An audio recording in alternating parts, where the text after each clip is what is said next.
chickens, thank you so much for joining me for this little tour of my card slinging area. The first thing I want to show you about this little area of my bedroom, this is set up in my bedroom right next to my wardrobe here, is its proximity to my altar space. It's right next to my altar. So I've literally got the card slinging there and the altar work happening there, so it's all in one place, and I feel like that really works, and it's something that I'm really fortunate to be able to have. I've got this little like sort of attic room alcove here where the card slinging goes on, and then I've got this really lovely kind of alcove that was just already in the room where I put the altar straight away when I moved in. So yeah, I'm really lucky and fortunate to be able to have almost like this little cohesive space where all the spiritual stuff goes on, both professional and personal, in the one area. So I'm really, really, really fortunate to have that. And I am one of those people that's come from having a teeny tiny little altar, like this used to be about the size of my altar space, maybe a bit smaller, to really just kind of slowly working my way up and having more space to work with and more stuff to play with. So I feel really, really lucky at the age of 33 to finally be in a space where things are dedicated to the card slinging and the magic and the witchcraft, rather than having to carve out temporary spaces for those things because I didn't have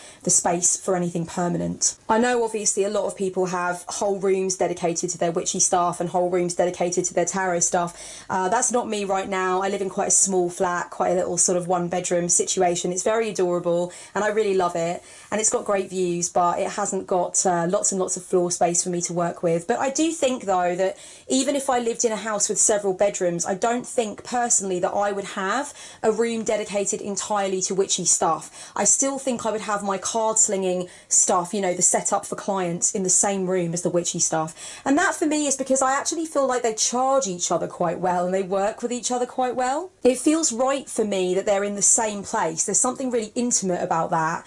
And I feel like there's a harmonisation going on between this area of the room and this area of the room. So to me, yeah, there is just something intimate about it and it feels right, it makes sense to me. So I think that's always how I would keep things, even if I did have more room to play with. So I don't ordinarily go from my altar work in the morning straight to the card slinging area of the room. I normally have my altar work and then I go to the gym, or I come back from the gym and do my altar work, or if I had a lie-in, I roll out of bed and go over to the altar, and then normally I'll have a cup of tea and just kind of like refresh my brain box a little bit before I move over onto here, onto this area. So it's not like a seamless transition. But I definitely can do a seamless transition if I've been card slinging and I need to do something at the altar. And that can sometimes happen, you know. Sometimes I just feel like an object needs to be placed onto the altar and kind of just neutralised, I suppose you could say, before I use it for a client, or sometimes I just feel like coming over here. So that can happen, so that's really good. So what I want to do today is not an altar tour necessarily, but actually a tour of the card slinging area and just show you what's there. You will notice that this is a small table. I work on the floor. I actually can't sit on chairs all day, every day. It's really bad for my back injury. I've got a herniation in my L4 that's quite pronounced. Actually, the issue with my back injury is really so annoying. It's basically like I can't sit down all day, but I can't stand up all day. The best thing for me is to have a combination between those two things, but the very best thing for me is also to be able to lie down at certain points to take the pressure off. So I actually feel particularly fucking blessed that I can work from home and I can have the setup that I do have, because it means I don't have to work at a desk all day like I did before in customer service and healthcare and stuff. I worked at a desk all day, and obviously I had dialogues with the people I worked with about what was wrong with me and that I would need to get up and walk around and whatnot. But just the fact that you don't have a mattress in an office that you can go to and lie down definitely got problematic at times. So I'm really, really so lucky that I don't have to work in retail where I'd have to stand up all the time, and I don't have to work at a desk job where I'd have to sit down the majority of the shift. I actually can have a combination. I can sit here, do a few readings, feel when my back needs to be moving around, feel when the injury starts to become inflamed. That's when I get up, I go for a walk, I move around, and I actually can just lie down when I need to as well. So I am extremely, extremely lucky. And I did know at a certain point in my life, you know, with the injury being as bad as it was at one stage, that if I could make this fly as a full-time gig, it would be very, very, very good for me. So I am extremely fortunate, and I do think about how fortunate I am every damn day, I can assure you of that. So without further ado, I will zoom you into my card slinging area where I do sit on the floor. And the very, very first thing that you're going to see here, I'm going to show you are the pillows that I sit on. They're very, very flat. I don't need a lot of height on them. And basically they just go down here. And I sit here right in front of the tarot table. If you've had a reading with me in the last year or two, then this is where the magic happened. This is where I did your reading for you.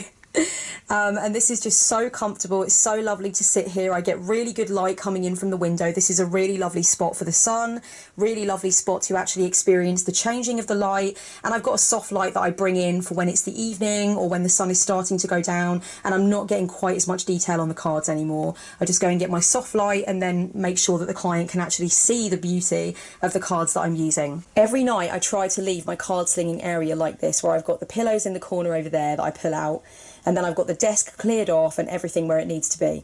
I'm going to admit right now for you that that does not always happen. I do not want you to think that I live like this 24/7. Actually, it doesn't happen all the time. Quite often I do kind of leave things. I do a reading late into the night, or I'm just kind of like rearranging my decks or playing with stuff, or my notes are all out and I do not have time to put them all back, or I don't put them back before I hit the hay. So sometimes I have to wake up in the morning and do a bit of cleaning and tidying before I get started. Obviously it does help me out massively if I do manage to do the right thing and put things away before I go to bed. So under here you'll notice that I've got like a little shelf kind of thing. This was a really inexpensive table from IKEA, but it was exactly what I needed and wanted, because I wanted to have something here that was open, that I could just kind of pull things out. So if I lift up my beautiful gold tarot cloth that I love to pieces and I've had for ages, you will see what's under there. So it's basically 2 boxes full of my stones and crystals that I use for clients, and then also some selected incenses that I also use for clients as well. The crystals are what I use primarily. I don't always use incense, and the reason for that is that I do quite a lot of readings every day, and it's not good for me to have incense in my throat and on my chest all the time, obviously. But when I feel like it's right to use incense for a client, I do go ahead and use it. And these boxes of crystals, I have an awareness in my head of which crystals are in which boxes, but essentially the larger ones are in here, and also my working rose quartz tumbled stones are in here for ease, and then everything else that I work with is in here. And I really love creating crystal combinations for my clients. I like to use crystals to really just anchor into the energy and the themes of the reading before I get started. And I always, with my video readings and email readings, I give clients a little bit of a explanation of what I'm using in terms of crystals, what I've actually got on hand for them. I literally just had to change the battery because I noticed my battery was running down, which would be a good time to mention, let me just put this back, be a good time to mention that I do keep 2 batteries and I relay them. So my battery pack is down there and I keep it right there, and you can see that's my battery charging at the moment. So I've always got 1 full battery that I can kind of grab when the other one starts to run down. This is really important when you film as many readings and videos as I do. You need to have more than 1 battery pack. And that will bring me on to here. Now obviously this is a hell of a lot of paper. It's more organised than it looks. So this is basically some notes for Illuminate shadow work sessions I've done for clients that I was just kind of looking through, stapling and filing recently.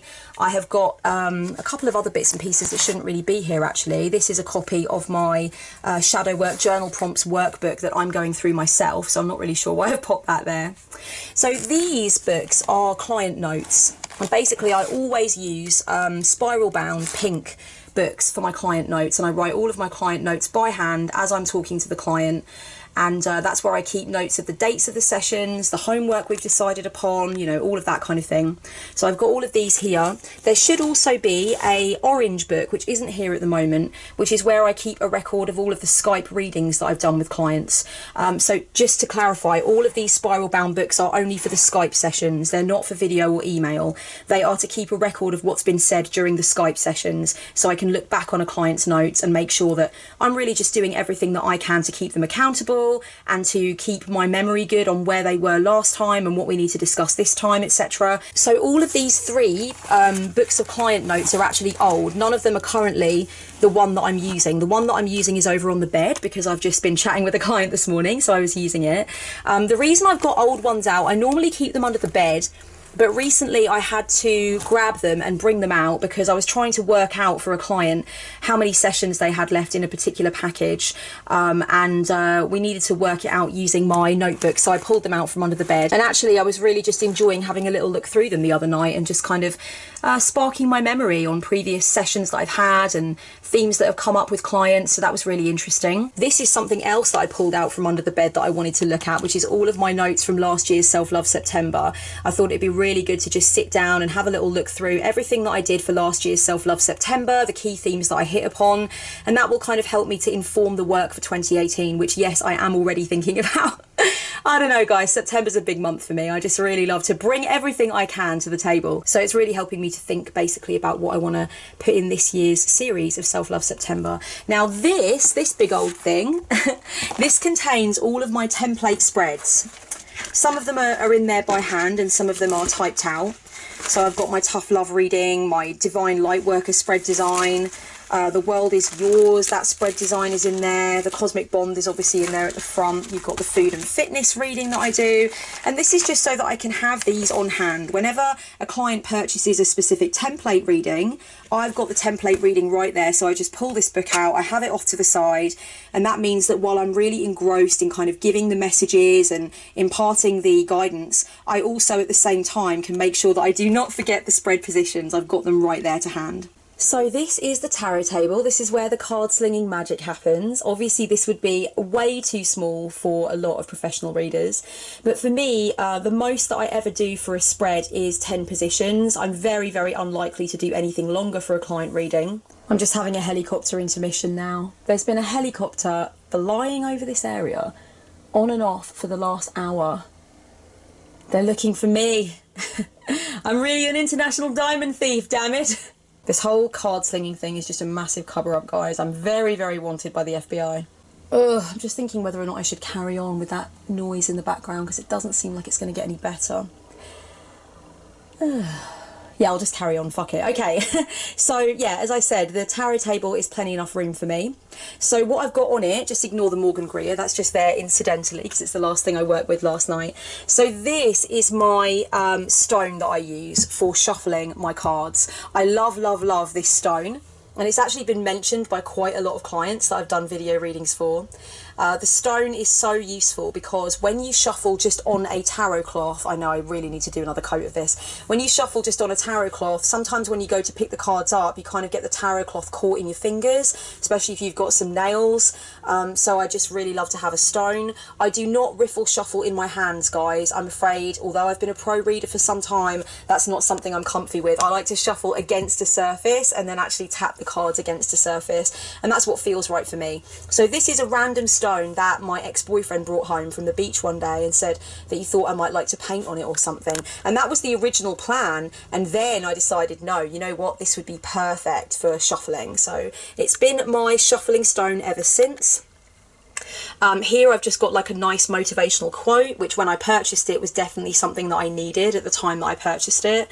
I would say maybe it doesn't quite fit anymore. I definitely don't feel like quitting at this point in time, but like everybody, I have times where I feel, you know, less energetic, less confident in my abilities, less motivated, and then times where I feel very motivated. So at the time when I purchased this and I placed it there, it was exactly the thing that I needed, and it really perked me up. And also it's glittery, so you can't say fairer than that. And then I've got this really beautiful postcard that I really love and I find super inspiring, and that actually came in a package from Little Red Tarot. Beth put some lovely little things in there, some postcards and stuff, so I really fell in love with this one. And because it's got such a great vibe, because I got it from Little Red Tarot when I purchased my Vessel Oracle and my Holly Simple Tarot, I was like, you know what, that's going to go in my card slinging space. I love it. She looks so fucking chic. She's got a cute little cocktail going on there, and I used to style my hair like that as well, so I really like it. And I love the border around with like the book and the lipstick and everything. And then you've got a lion here, which reminds me obviously of the strength card, oops, and then you've got like a little wand as well. So I just really love this image. Here in front of my sign, I've got the key piece of rose quartz that I like to just have to hand. I've actually got shitloads of pieces of rose quartz, from massive pieces that I need 2 hands to hold, right down to little tumbled stones. I always use rose quartz for my client readings, and I've always got someone hand during my client sessions as well.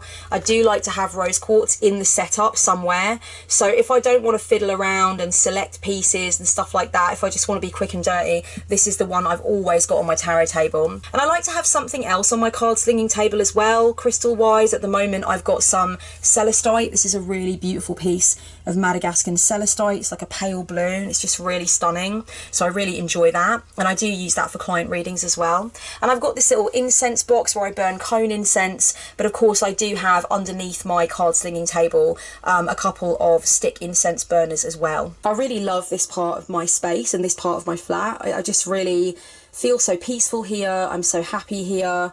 I just love to sit down here, and it makes me feel so lucky and so privileged and so fucking honoured to be able to have this little space. This little space means everything to me. I didn't grow up having a lot of space and a lot of privacy at all, and for a lot of my adult life I couldn't afford a lot of space or a lot of privacy, and I would, you know, kind of share houses with friends and stuff like that, so I didn't have any kind of, you know, living room that was mine or anything. And you know, that's fine as far as it goes. It's a damn sight better than homelessness, and I would never say that I was ungrateful for it, but I couldn't wait to have my own front door and really know that all the space behind it was something that was mine, that I was working for and paying for. So this means a lot to me, this little space, and I get a lot of comfort from being here. Okay, so we'll move on to the shelves. I've lost a lot of light since I started filming this, but I'm just going to carry on.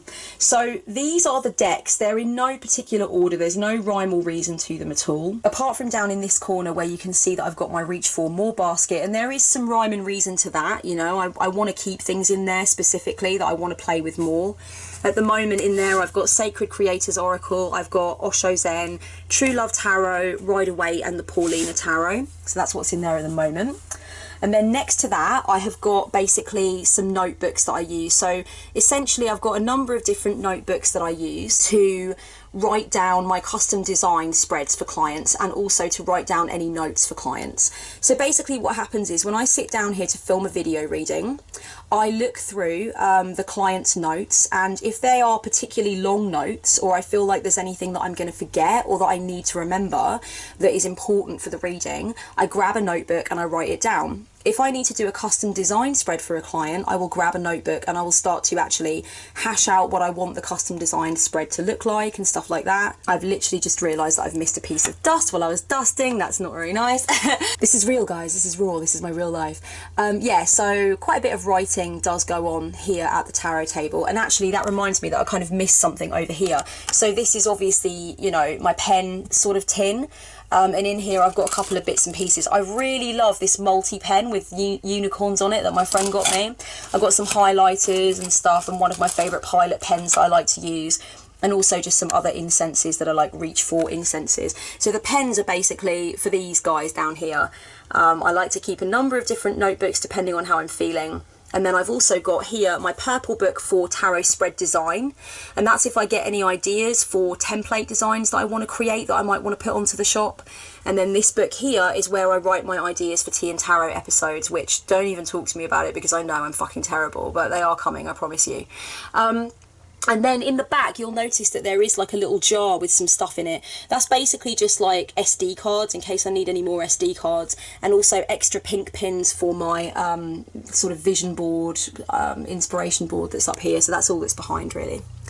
And over here I've got books. I've got books in the back as well, so it's like 2 layers of books, and also all my little white books there. What's that little piece of paper down there? Oh yeah, that's the PDF for the Silent Tarot. I was like, what the fuck is that?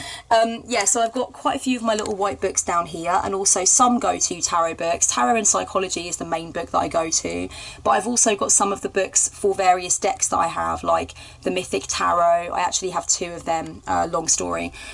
True Love Tarot, Sacred Creators Oracle, and then you've got Revelations Tarot. You've got the Tarot of the Bones book in there somewhere, I think, at the back.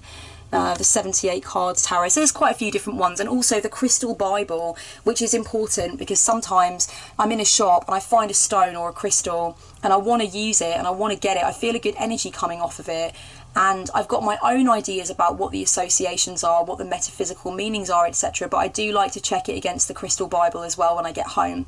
And I also use the Crystal Bible for kind of reconnecting to my crystals and their uses. So as I said, I'm really, really, really keen on using crystals and stones.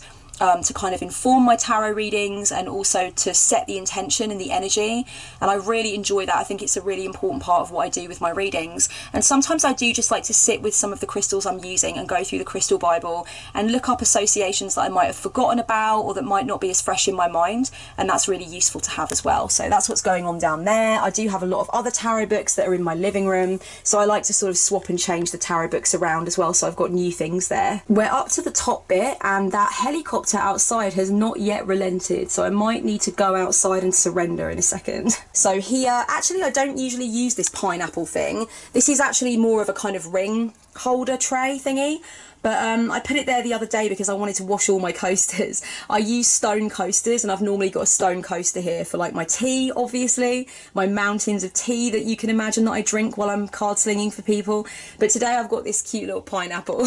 So that's where I keep my tea.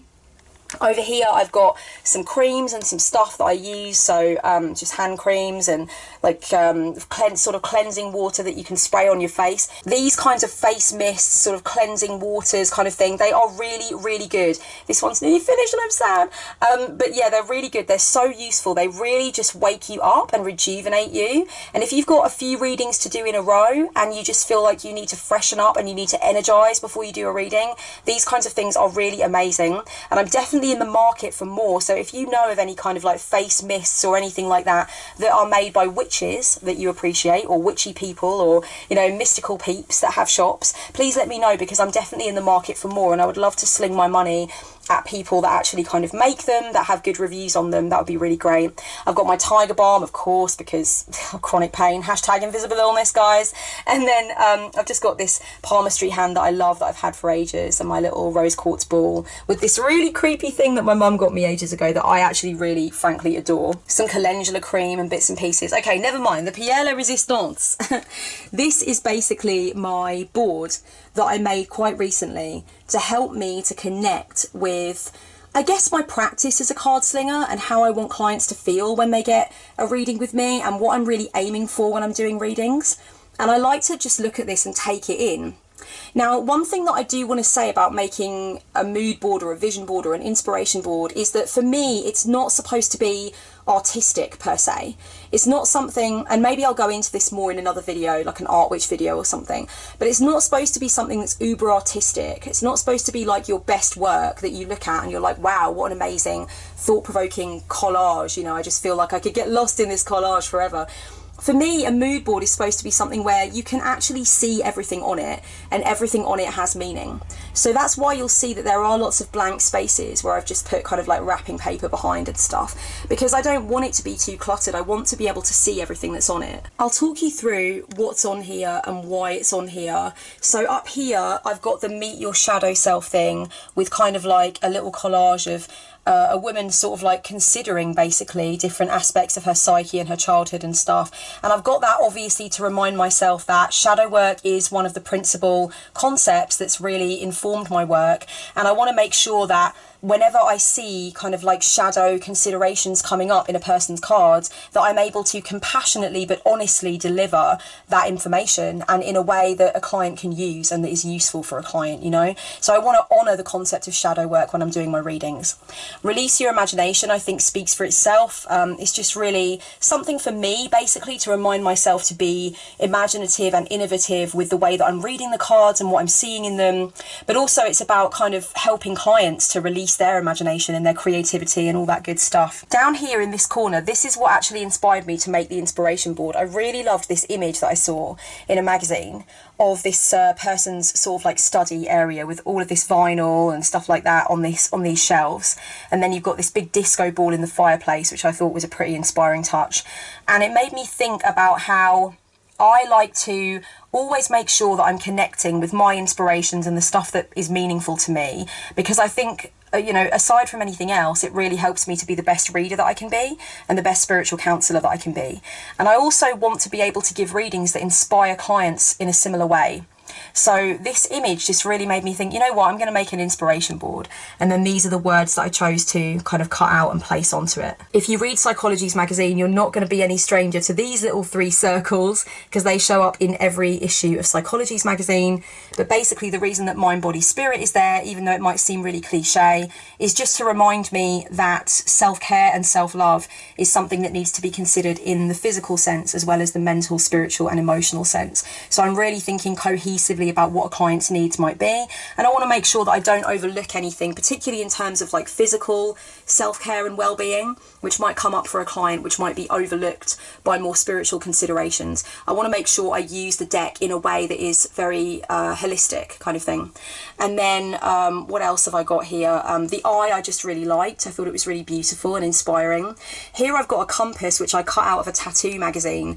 I loved the compass and thought it was a really good thing to include, because I'm always talking about navigating and about your inner compass and stuff like that, and that comes up a lot in the language that I use with clients, so I just thought it was a really good thing to have. And then this little thing here that says you are stronger than you think you are. That's something that I want my clients to know, and I feel like a lot of my readings are about putting a client back in touch with the strength that they already have within them, that they might be kind of not really connecting with well, and they might need some messages from the reading to put them back in touch with that. Okay, so these 2 cups here, basically the reason that I put them into my inspiration board, if you will, is because I want a client to feel like they're just having a cup of tea with me. My video readings are very chill, they are really informal.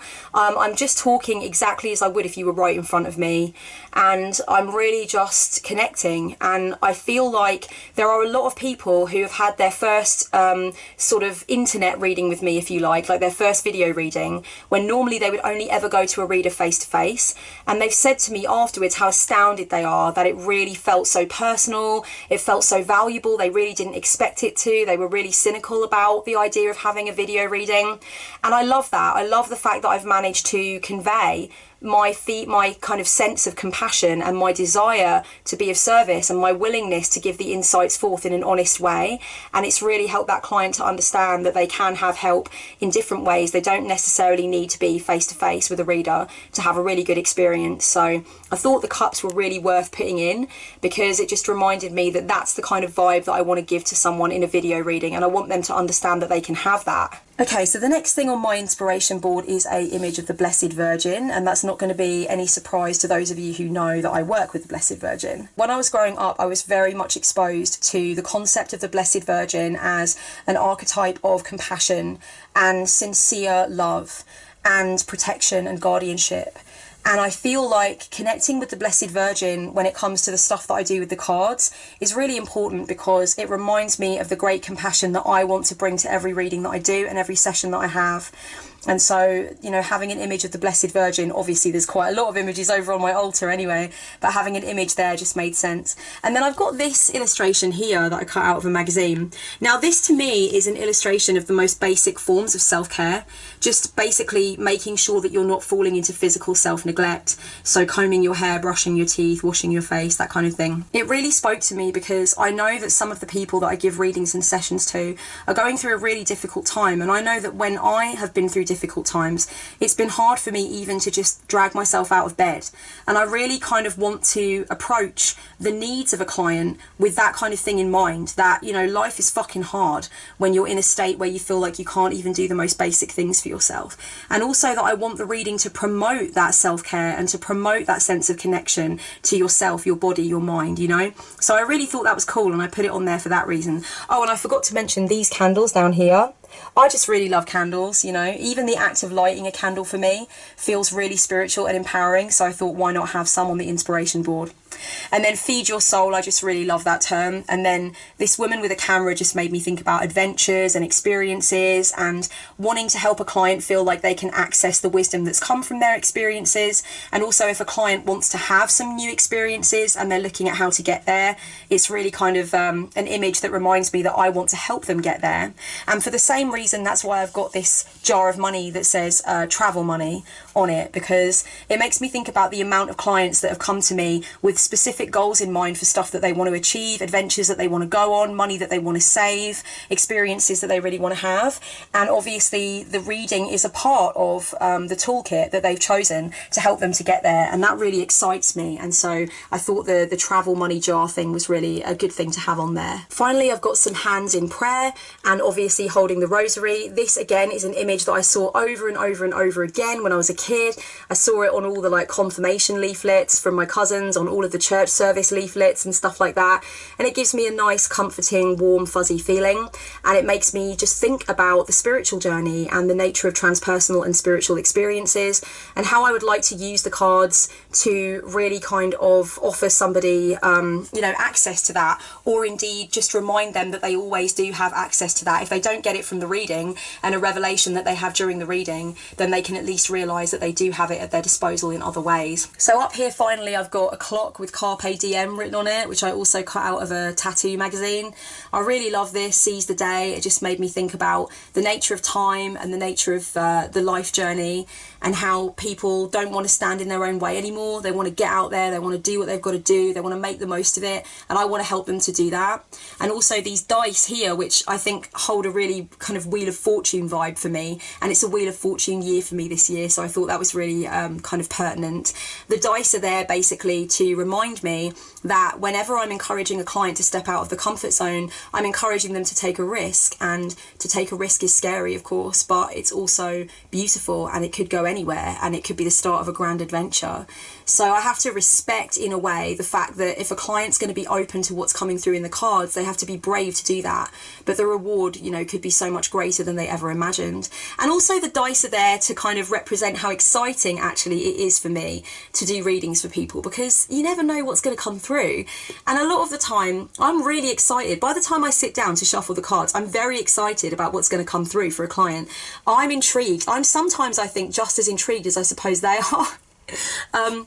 Especially with like some of the notes that I get and some of the custom designs that I create and things like that. I think it's just really interesting. And also, of course, with my template spreads that I do, it's interesting to see how many different kind of collections of messages come through from those same kind of 6 or 7 spread positions that I've done over and over again. I've been doing some of my template spreads for 2 years, 3 years. So it's really interesting to see how many different card combinations come along that really give the reading a very different slant dependent upon the client and where they are in their journey. So the dice are also there to represent that kind of element of chance and curiosity and the unknown, and how exciting that is for me as the card slinger. I've had so much fun showing you my humble little card slinging space and just basically talking you through it. I hope that you've enjoyed being here with me. Thank you so much for just sharing this with me. I sit here, pretty much every day that I'm at home, but still I get a great deal of joy and satisfaction from it, and from just looking at it and thinking, I'm so lucky. I am so lucky to have this little space. And space is something that I have learned a long time ago. You are very, very, very lucky to have in this world. And this is a real level up for me. So in the last couple of years, I've really enjoyed being here, and it's meant everything to me. And I just want to thank all of my clients for making it possible for me, and I hope that I can continue to provide products and services that please you and inspire you and motivate you. Thank you so much for being here, everyone. So much love. Blessed be.